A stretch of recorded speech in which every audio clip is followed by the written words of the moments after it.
Selamat datang di Radio Horor Official, tempat di mana cerita gelap, bisikan mistis dan rahasia tersembunyi terungkap.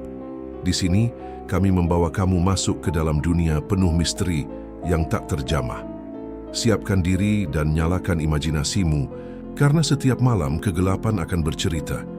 Jangan lupa untuk like, komen, dan subscribe agar kamu tidak ketinggalan cerita horor terbaru dari kami. Baiklah, tanpa berlama-lama lagi, langsung saja ke ceritanya.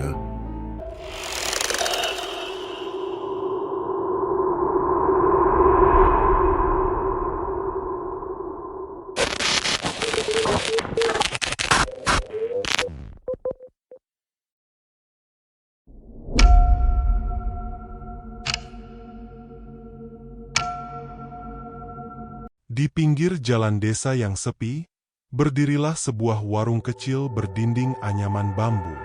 Atapnya bocor di sana-sini, meja dan kursinya sederhana dari kayu bekas. Warung itu milik Pak Darno dan istrinya, Bu Rini. Mereka membuka warung soto dengan harapan bisa mengubah nasib. Setiap pagi, Bu Rini menyiapkan kuah kaldu yang direbus lama, penuh bumbu rempah, sementara Pak Darno sibuk menyiapkan dagangan. Namun, hingga siang bahkan sore, jarang sekali ada pembeli yang mampir. Jalan itu memang dilewati banyak orang, tapi entah kenapa, semua lebih memilih warung lain yang lebih ramai di ujung jalan. "Mas, kenapa ya orang-orang nggak pernah mau singgah di sini?" tanya Bu Rini dengan wajah cemas. Pak Darno hanya menghela napas, menatap panci sotonya yang masih penuh. "Mungkin karena warung kita kalah terkenal. Rin, sabar saja. Lama-lama pasti ada rejeki." Namun, hari demi hari berlalu, dan keadaan tidak berubah.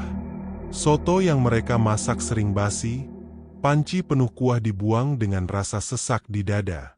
Mereka makin terhimpit utang, sementara anak semata wayangnya sering menangis kelaparan. Suatu malam, saat menutup warung dalam keadaan murung, Bu Rini berkata lirih, "Apa kita memang tidak ditakdirkan untuk sukses, Mas? Rasanya Tuhan tidak adil." Pak Darno merenung, matanya menatap gelapnya jalan di luar warung. Ada hawa dingin yang menetap, dan di kejauhan, terdengar suara langkah kaki yang perlahan mendekat. Suara itu berat, menyeret, seolah membawa beban. Di bawah cahaya lampu teplok yang redup, tampak sosok lelaki tua tergeletak hitam berjalan ke arah mereka. Wajahnya keriput, matanya tajam menembus malam. Ia berdiri di depan warung, tersenyum samar. "Warung kalian sepi ya?" Suaranya berat, serak, namun penuh wibawa. Pak Darno dan Bu Rini saling pandang. Lelaki itu seperti tahu isi hati mereka. "Kalau ingin warung ini ramai, aku bisa membantu." Tapi, lelaki tua itu menatap panci soto yang masih penuh di meja. Senyumnya melebar, menampilkan gigi hitam keropos. "Akan ada syarat yang harus kalian bayar." Pak Darno dan Bu Rini menjawab. Hawa dingin terasa di warung kecil itu. Lelaki tua terbungkus hitam tadi duduk di kursi kayu reot, tangan yang kurus kering mengelus meja perlahan. "Warung kalian tidak akan pernah ramai dengan cara biasa," katanya lirih, matanya menatap tajam. "Orang-orang lebih suka warung lain, karena ada yang menjaganya." "Menjaga?" tanya Pak Darno bingung. Lelaki itu mendengus pelan. "Ya, warung-warung yang ramai itu bukan sekadar karena enak. Ada yang menumbalkan sesuatu. Ada kekuatan lain yang membuat orang ketagihan datang." Bu Rini bergidik, jantungnya berdegup cepat. "Maksud Mbah, pesugihan?" Lelaki tua itu tersenyum, giginya hitam dan jarang-jarang. "Kalian pintar. Ya, pesugihan. Dengan pesugihan, warung kalian akan selalu ramai. Orang-orang akan rela antre, bahkan kembali lagi meski sudah kenyang. Soto kalian akan jadi yang paling dicari. Tapi..." Pak Darno menelan ludah, Tubuhnya kaku. Tapi apa, Mbah? Harus ada tumbal. Setiap bulan, kalian siapa harus memberi darah manusia?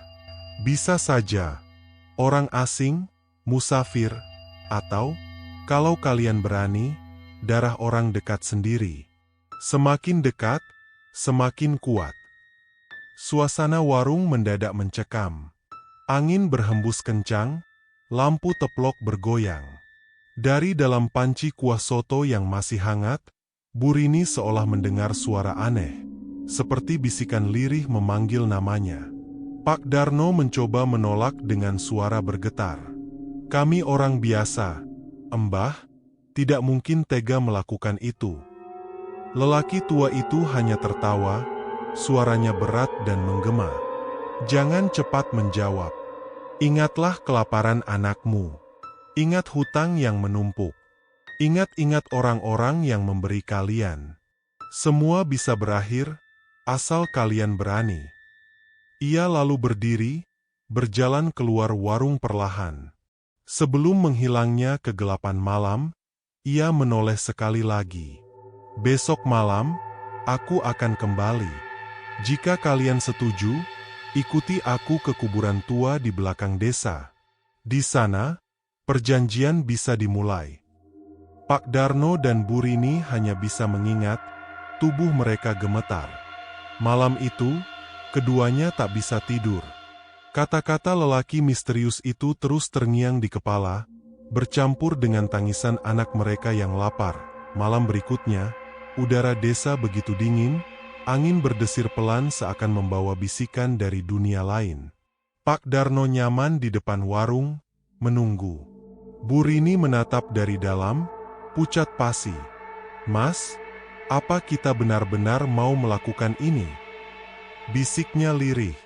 Pak Darno hanya diam, menunduk, kedua tangannya mengepal kuat. Bayangan anak mereka yang menangis kelaparan tadi siang terngiang di kepalanya. Tepat tengah malam, suara langkah berat terdengar dari kejauhan. Lelaki tua menutupi hitam itu muncul, matanya berkilat dalam kegelapan. Ia samar tersenyum, seolah sudah tahu jawaban mereka. Sudah siap? Tanyanya singkat. Tanpa berkata apa-apa, Pak Darno mengangguk. Lelaki itu memberi isyarat untuk mengikutinya. Mereka berjalan menuju kuburan tua di belakang desa, tempat yang sudah lama ditinggalkan orang. Angin di sekitar situ dingin menusuk tulang, dan dari kejauhan, terdengar lolongan anjing bersahut-sahutan. Di tengah kuburan, lelaki tua itu mengeluarkan kendi tanah liat, pisau kecil berkarat, dan mangkuk kosong. Ia menatap Pak Darno.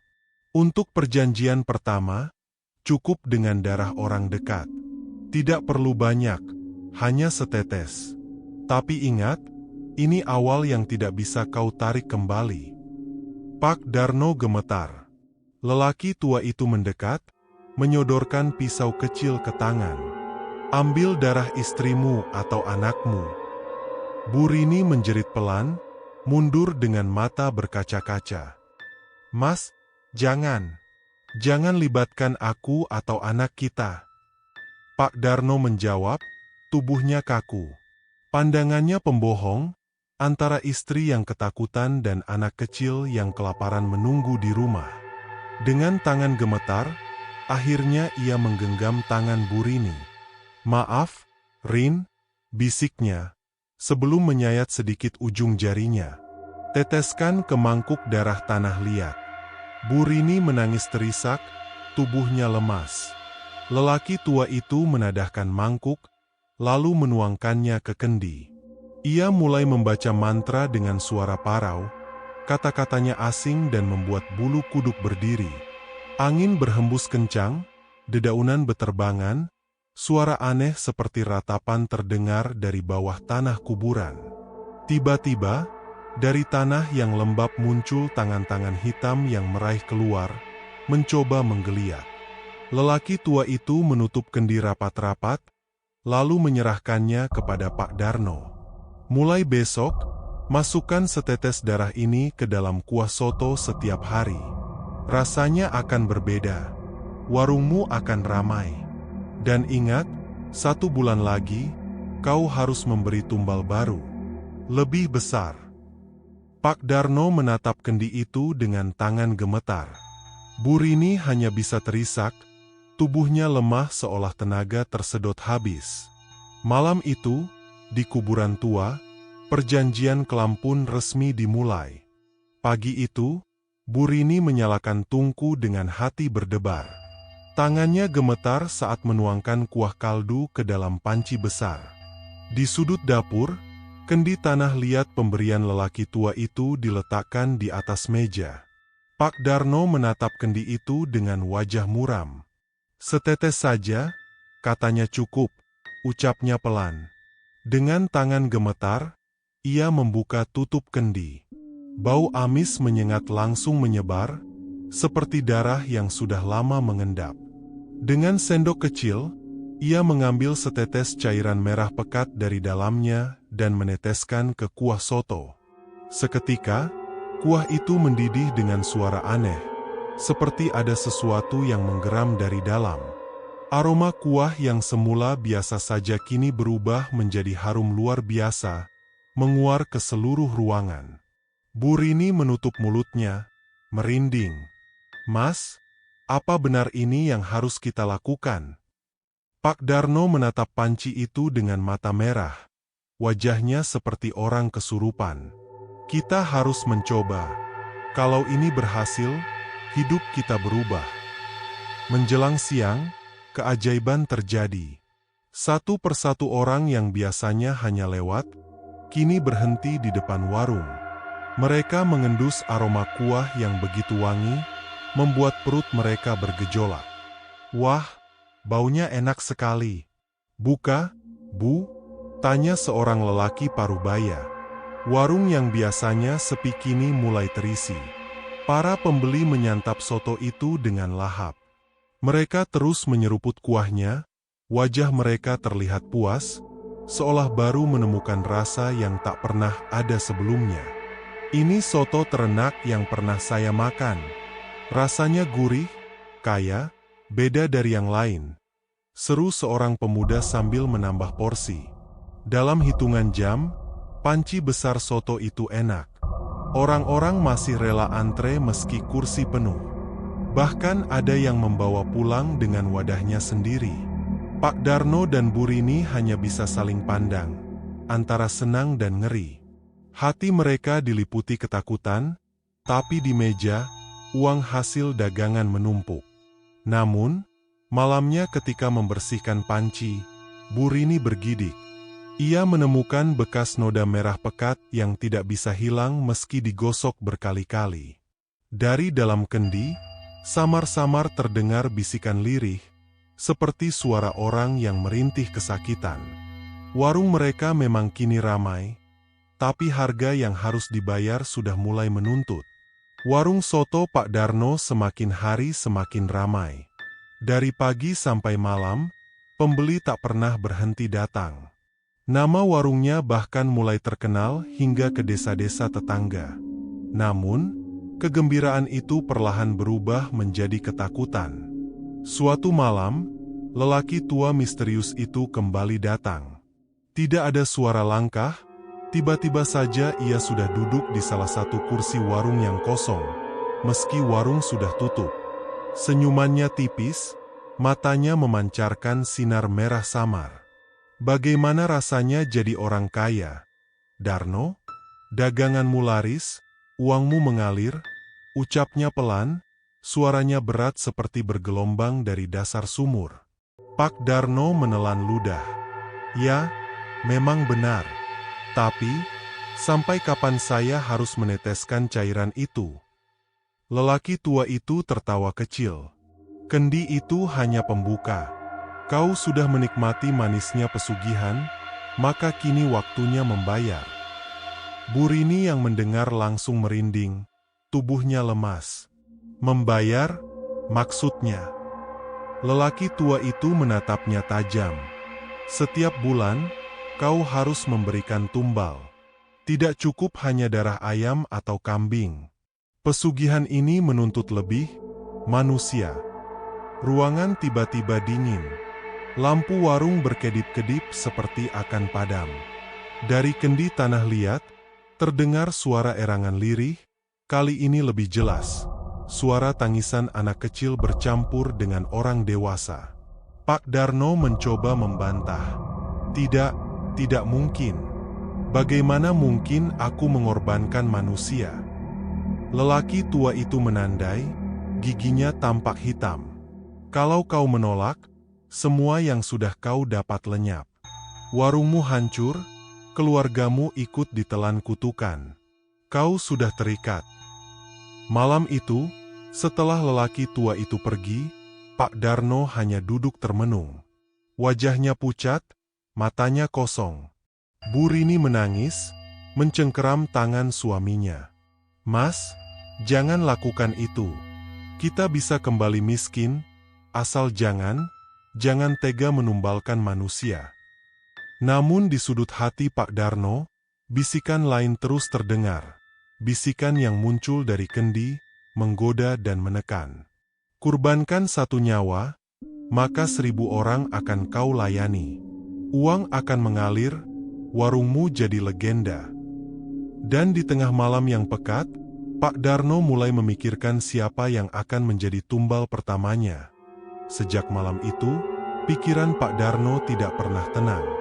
Bayangan lelaki tua misterius dan bisikan dari kendi terus menghantuinya. Bahkan ketika melayani pembeli, ia sering melihat wajah orang-orang berubah aneh. Mata mereka kosong, lidah menjulur, seolah-olah tubuh mereka sedang meminta untuk dikorbankan. Suatu malam hujan deras, ketika warung hampir tutup, seorang pengamen di jalanan datang. Badannya kurus, bajunya basah kuyup. Ia mengetuk pintu warung sambil memohon. Pak, Bu, bolehkah saya numpang berteduh sebentar? Perut saya lapar sekali. Sedikit saja nasi sisa, saya rela. Bu Rini langsung iba. Kasihan, Mas. Kita beri saja sisa nasi dan kuah. Namun, Pak Darno hanya menatap lelaki itu dengan sorot mata kosong.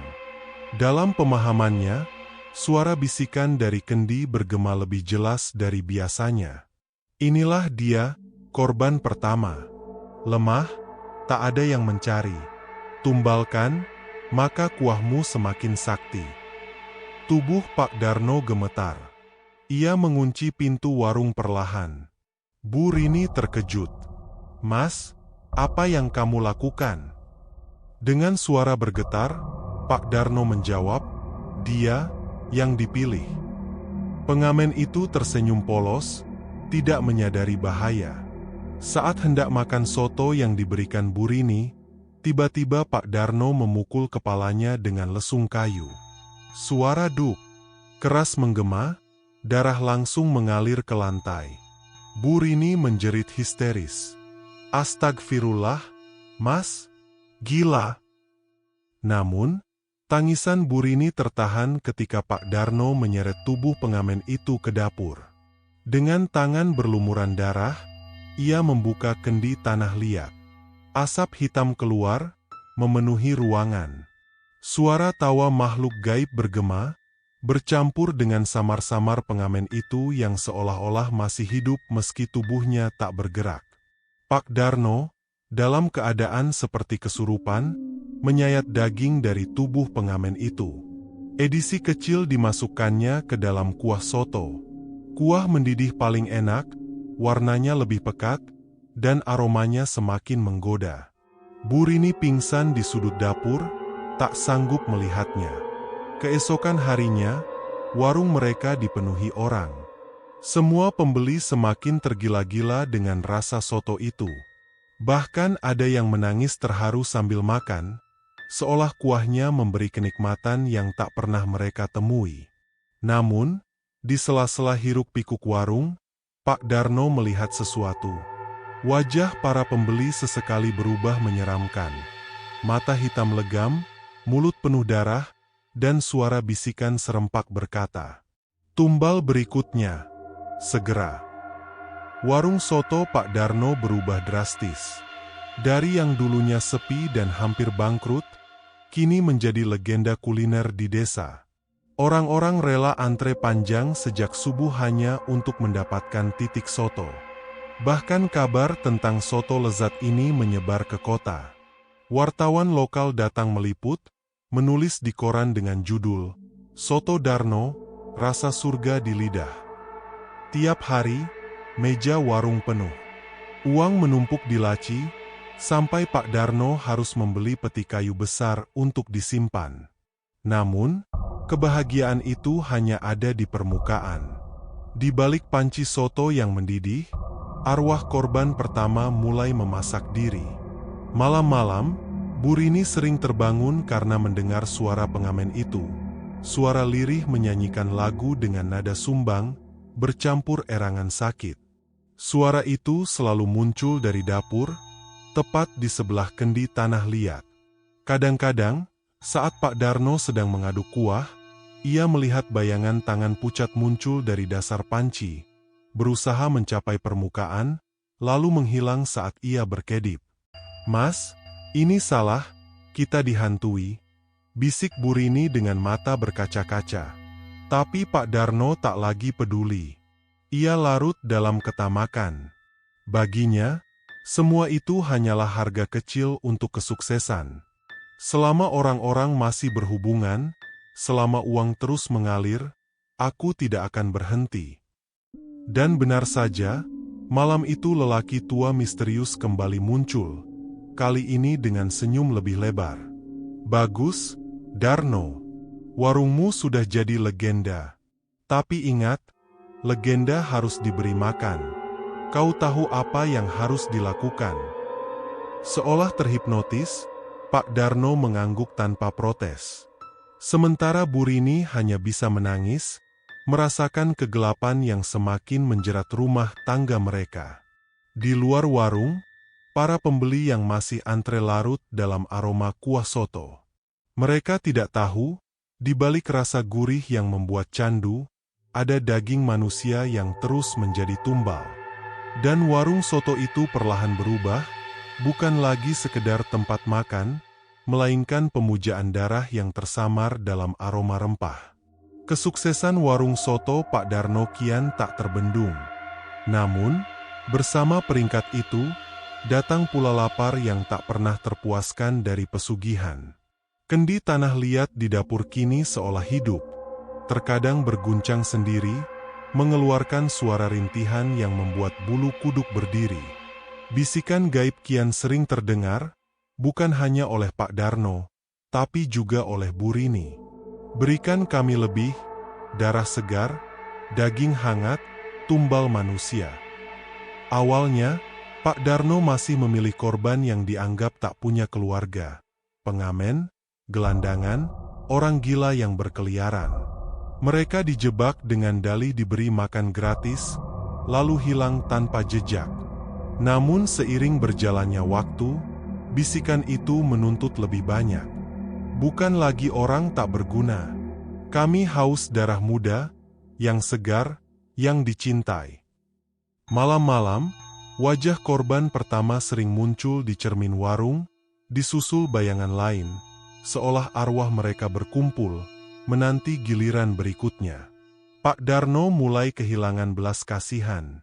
Tangannya semakin ringan menghabisi orang. Ia bahkan pernah memotong tubuh korban sambil tersenyum. Matanya kosong seperti dikendalikan.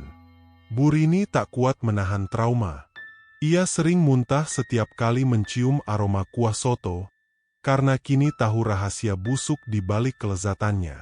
Namun, setiap kali ia menolak, Pak Darno hanya menatap dengan sorot mata tajam penuh ancaman. "Kalau kamu buka mulut, kamu sendiri yang jadi tumbal." Ketakutannya semakin menjadi suatu malam, korban yang mereka pilih adalah seorang remaja perempuan yang tersesat saat mencari alamat web. Wajahnya polos, tubuhnya gemetar saat ditawari tumpangan dan bersandarnya soto gratis. Bu Rini menjerit, mencoba menghentikan suaminya. "Mas, jangan. Dia masih anak-anak. Kasihan orang tuanya mencari. Namun Pak Darno menutup mulut istrinya, matanya merah menyala. Diam, tumbal harus diberikan. Kalau tidak, kita yang akan diganti. Dan malam itu, remaja malang itu hilang tanpa jejak. Potongan tubuhnya larut dalam kuah soto, membuat rasa semakin aneh sekaligus menggoda. Keesokan harinya, warung mereka semakin ramai. Orang-orang makan dengan lahap, seolah terhipnotis oleh rasa yang semakin sempurna. Namun di tengah keramaian, Burini melihat ada sesuatu yang tidak wajar. Di setiap mangkuk soto, ada bayangan wajah remaja itu mengambang di kuah. Ia menatap Burini dengan mata penuh dendam. Burini menutup mulutnya, hampir menjerit, sementara pembeli lain hanya tersenyum puas sambil menyeruput kuah, tidak menyadari bahwa mereka sedang memakan tumbal manusia. Sejak remaja perempuan itu dijadikan tumbal, suasana warung soto semakin aneh. Memang, pembeli terus berdatangan, uang menumpuk, namun malam-malam berubah mencekam. Burini mulai sering mendengar bisikan samar di telinga, padahal tak ada siapapun di sekitarnya. "Ibu, kembalikan tubuhku. Aku masih ingin pulang. Mengapa kau membiarkan aku matang?" Tangisan lirih itu selalu muncul dari kendi tanah liat. Kadang-kadang suara itu begitu dekat, seolah-olah seseorang sedang berbisik langsung ke pendengaran. Pak Darno juga diganggu. Saat mengaduk kuah soto, ia melihat bayangan tangan pucat meraih sendok kayu dari dalam panci. Kadang-kadang wajah-wajah korban muncul di permukaan kuah. Mata kosong, bibir berlumuran darah, menatapnya tanpa berkedip. "Perut kami masih lapar," suara itu menggemuruh, membuat kuah mendidih sendiri tanpa api. Gangguan juga menimpa para pembeli. Seorang pelanggan mengaku melihat sehelai rambut panjang mengambang di kuah sotonya, padahal ketika diperiksa tak ada apa-apa. Pelanggan lain tiba-tiba muntah darah setelah menyeruput, lalu jatuh pingsan di tempat. Anehnya, setelah sadar, mereka tetap ingin makan lagi. Malam hari, arwah korban mulai menampakkan diri. Burini sering melihat bayangan remaja perempuan yang berdiri di dapur, rambutnya basah, matanya kosong, tangannya menunjuk kendi. Pengamen pertama juga muncul, duduk di kursi warung dengan kepala pecah berlumuran darah, masih bernyanyi dengan suara serak. "Mas, ini sudah kelewatan, mereka menuntut balas," seru Burini sambil menutup wajahnya. Tapi Pak Darno justru tertawa miring, matanya semakin gelap. "Biar saja. Selama mereka jadi kuah, aku tetap untung. Mereka mati, aku hidup. Begitu hukumnya." Namun, sejak malam itu, bisikan-bisikan berubah semakin mengerikan. Bukan hanya menuntut tumbal, melainkan juga mengancam untuk menyeret keluarga Pak Darno sendiri ke dalam panci kutukan. Pak Darno dan Burini sebenarnya memiliki seorang anak laki-laki, Bayu, berusia 7 tahun. Sejak pesugihan itu dijalankan, Bayu sering sakit-sakitan. Tubuhnya pucat, napasnya berat, dan sering terbangun tengah malam sambil menangis ketakutan. Suatu malam, Bayu berteriak keras dari kamarnya. Burini berlari tergopoh-gopoh, menemukan anaknya duduk di sudut ruangan dengan mata melotot, tubuhnya gemetar. "Ibu, ada yang memanggil aku dari dapur," katanya terbata-bata. "Suara siapa, Nak?"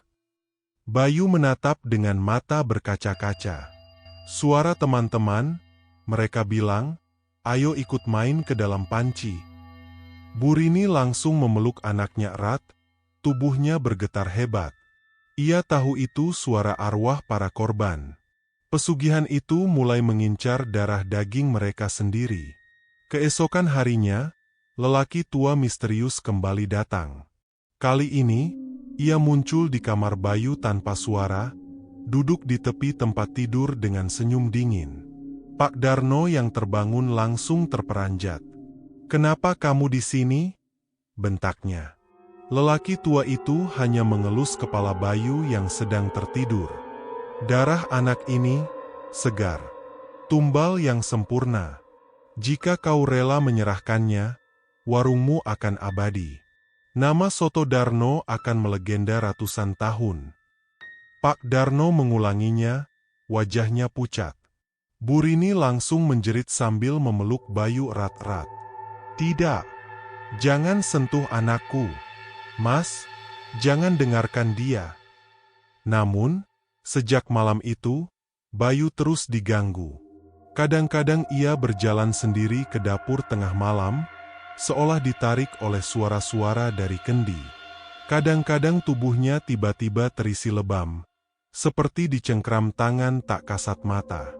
Suatu kali, saat Bu Rini menyiapkan makanan, Bayu menunjuk panci soto sambil berkata dengan polos, "Ibu, teman-teman bilang aku harus masuk ke dalam, nanti rasanya jadi lebih enak." Bu Rini histeris, langsung menjauhkan anaknya dari dapur. Ia sadar, pesugihan itu kini menagih tumbal dari keluarga mereka sendiri. Pak Darno semakin bimbang. Uang yang menggunung membuatnya buta, tapi suara-suara kutukan mulai jelas. "Serahkan anakmu, atau kami akan menjemput kalian semua." Bu Rini tak sanggup lagi melihat anaknya diganggu. Setiap malam Bayu meracau ketakutan, tubuhnya semakin lemah, sementara Pak Darno semakin larut dalam ketamakan. Pada suatu malam, Bu Rini mendengar suara gaduh dari dapur.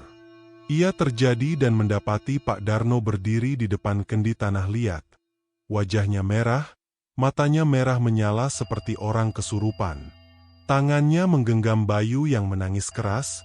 Tubuh mungilnya hampir dimasukkan ke dalam panci soto yang mendidih. "Mas, selamat tinggal anak kita," teriak Bu Rini sambil menarik Bayu ke ahlian tenaga. Pak Darno menoleh, wajahnya sudah tidak seperti manusia lagi. Senyumnya miring, suara berat keluar dari mulut. "Ini, tumbal terakhir.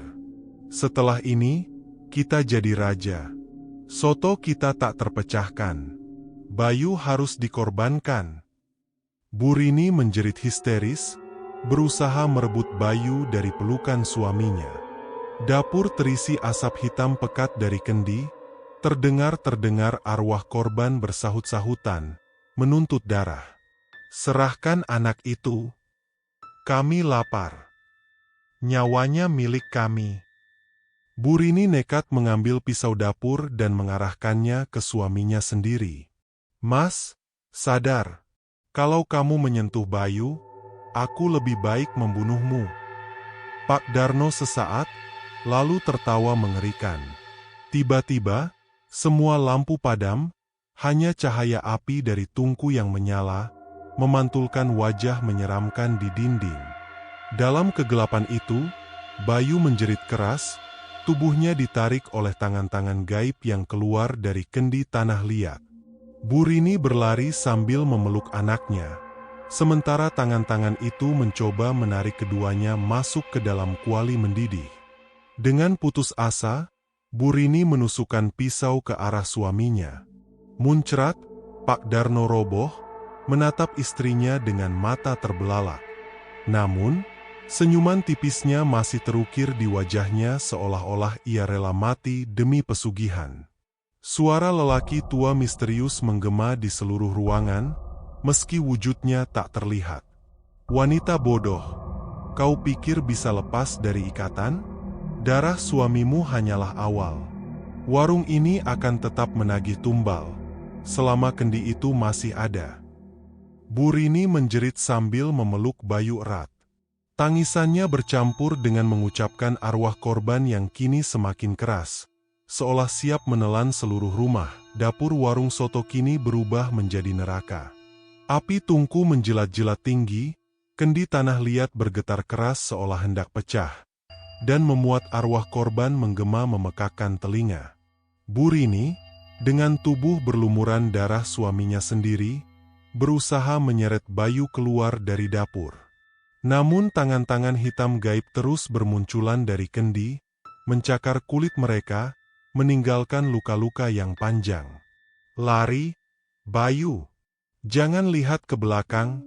teriak Burini. Bayu menangis ketakutan, namun kakinya lemas. Ia menoleh sekilas, dan melihat sesuatu yang membuatnya membeku. Dari dalam kendi, satu persatu arwah korban keluar. Pengamen dengan kepala pecah, remaja perempuan berambut panjang dengan mata kosong, hingga sosok-sosok lain yang tak jelas wajahnya, tubuh mereka yang sedang berkemah. Mereka menjerit serempak. "Tumbal! Tumbal! Darah keluargamu belum lunas." Burini menyeringaikan gigi, lalu dengan keberanian terakhirnya ia meraih kendi itu. Tangannya terbakar panas, kulitnya melepuh, namun ia tetap mengangkat kendi tinggi-tinggi. "Cukup! Hentikan ini semua!" Dengan teriakan terakhir, ia melemparkan kendi itu ke lantai. Malah, kendi pecah berkeping-keping. Sekejap, angin kencang menerpa dapur, diikuti ledakan suara yang terjadi ribuan arwah sekaligus. Api tungku meledak, memakan seluruh ruangan. Dari dalam kobaran api, sosok lelaki tua misterius muncul. Matanya merah menyala, menatap tajam. "Kau pikir bisa menghentikan perjanjian, perempuan bodoh? Kutukan ini takkan pernah berakhir. Darah sudah menjadi bagian dari resep soto ini." Tubuh lelaki itu hancur bersama asap hitam pekat yang hilang ke udara. Arwah-arwah korban ikut terseret, membuat mereka memudar. Warung soto itu habis terbakar. Yang tersisa hanyalah puing-puing hitam dan aroma gosong bercampur amis darah. Di antara para sahabat, Burini dan Bayu berhasil selamat, meski tubuh mereka penuh luka. Mereka berjalan gontai meninggalkan desa, tanpa menoleh lagi. Namun, beberapa hari kemudian, beredar kabar. Orang-orang yang pernah makan soto Darno mulai sakit aneh. Perut mereka membengkak, muntah darah, bahkan ada yang mengaku melihat wajah-wajah arwah korban muncul dalam mimpi mereka. Warung itu memang hancur, tapi kutukannya tetap hidup, mengalir melalui darah orang-orang yang pernah menyantap soto pesugihan itu. Demikianlah kisah tentang warung soto pesugihan, sebuah legenda kelam tentang ambisi manusia yang buta akan nafsu dunia. Demi harta, nyawa manusia dijadikan santapan, dan kutukan pun lahir dari setiap tetes kuah yang terasa lezat di lidah. Ingat, di balik nikmatnya makanan, bisa saja tersimpan rahasia darah dan tangisan arwah. Jangan pernah bermain dengan pesugihan, karena sekali kau terikat, hidupmu bukan lagi milikmu. Sampai jumpa di kisah berikutnya. Tetap waspada, karena horor selalu mengintai di sekitar kita. Saya pamit, selamat malam, dan jangan lupa kunci pintu rumah Anda rapat-rapat.